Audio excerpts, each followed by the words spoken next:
Hello दोस्तों, 5 minute learning की एक और वीडियो में आपका स्वागत है। दोस्तों, जब भी हमारी इकोनॉमी डाउन होती है तो कई लोग गवर्नमेंट और आरबीआई को सजेस्ट करते हैं कि वह इकोनॉमी सुधारने के लिए ज्यादा पैसा प्रिंट करें, जिससे जनता के हाथों में ज्यादा पैसा हो। पर यह जितना आसान दिखता है उतना है नहीं। ज्यादा पैसा प्रिंट करना इकोनॉमी को बचाने से ज्यादा बर्बाद करके रख देगा। आज की वीडियो में हम एक बेहद इजी एग्जाम्पल से जानेंगे क्या होगा अगर आरबीआई ज्यादा पैसा छापने लग जाए। इसके अलावा कुछ देशों के एग्जाम्पल भी देखेंगे जहां पर यह एक्सपेरिमेंट किया जा चुका है, लेकिन उससे पहले नए व्यूअर से रिक्वेस्ट है कि वह इस चैनल को सब्सक्राइब करें और पास में दिए गए बेल आइकॉन को दबाएं, जिससे हमारी नई वीडियो की नोटिफिकेशन आपको मिल सके। तो शुरू करते हैं।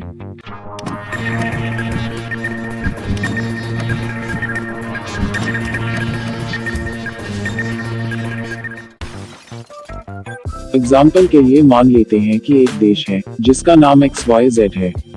इस इमेजिनरी देश में 10 लोग रहते हैं। इन 10 लोगों की एवरेज इनकम 10 रुपये प्रति साल है। XYZ में हर महीने 10 किलो चावल का प्रोडक्शन होता है और चावल की कीमत 1 रुपये प्रति किलो है। XYZ की प्रोडक्शन लिमिट 100 किलो चावल प्रति साल है। अब XYZ की सरकार इकोनॉमी बढ़ाने के एफर्ट्स में लग जाती है और ये डिसाइड करती है कि और ज्यादा करेंसी नोट छापे जाएं। XYZ के रिजर्व बैंक ने सरकार का ऑर्डर माना और ज्यादा नोट छापने शुरू कर दिए, जिससे लोगों की एवरेज इनकम मान लीजिए 10 रुपये बढ़कर 20 रुपये प्रति साल हो गई। अब लोगों की सैलरी बढ़ गई तो वे ज्यादा चावल खरीदने के लायक बन गए, क्योंकि XYZ में हर साल सिर्फ 100 किलो चावल की प्रोडक्शन लिमिट है। इसलिए दुकानदारों को मजबूरन दाम बढ़ाना पड़ा।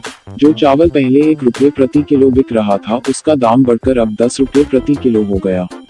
मतलब लोगों के हाथों में ज्यादा पैसा तो हुआ, पर प्रोडक्शन ना बढ़ने से उनकी परचेसिंग पावर पहले जैसी ही रही। इस सिचुएशन को हाइपर इन्फ्लेशन कहा जाता है। हिंदी में बोले तो अचानक से महंगाई का बढ़ जाना। हाइपर इन्फ्लेशन से दो नुकसान होंगे। एक तो इससे करेंसी डिप्रिशिएट हो जाएगी, मतलब करेंसी की वैल्यू डॉलर के मुकाबले बेहद कमजोर हो जाएगी। दूसरा, इससे ट्रेड इम्बैलेंस बेहद बढ़ जाएगा, क्योंकि एक्सपोर्ट्स की कीमत कम हो जाएगी और इंपोर्ट्स की कीमत बढ़ जाएगी। इसी कारण से आरबीआई नोट एक लिमिट में प्रिंट करता है और देश में इन्फ्लेशन रेट को एक सीमा में रखना आरबीआई की मुख्य जिम्मेदारियों में से एक है। आइए अब देखते हैं उन देशों के एग्जाम्पल जहां पर यह एक्सपेरिमेंट किया जा चुका है। सबसे पहले बात करते हैं जिम्बाब्वे की। वहां की सरकार ने इकोनॉमी को बढ़ाने के लिए ज्यादा करेंसी नोट प्रिंट करने शुरू कर दिए। इस कदम से लोगों के पास ज्यादा पैसा रहने लगा। अब लोगों के हाथों में ज्यादा पैसा होने से उनकी महंगी से महंगी चीजों को खरीदने की होड़ सी मच गई। लेकिन उन चीजों के एक लिमिट में होने से सब लोग पैसा होते हुए भी खरीद नहीं सके।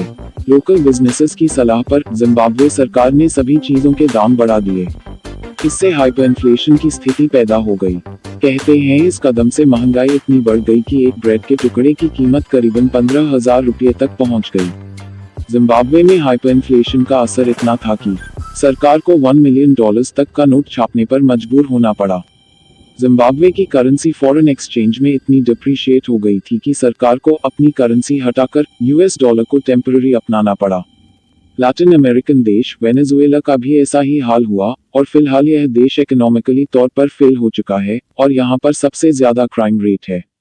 इन देशों के एग्जाम्पल से पता चलता है कि इकोनॉमी को बढ़ाने के लिए हमें अपना प्रोडक्शन लेवल बढ़ाना होगा।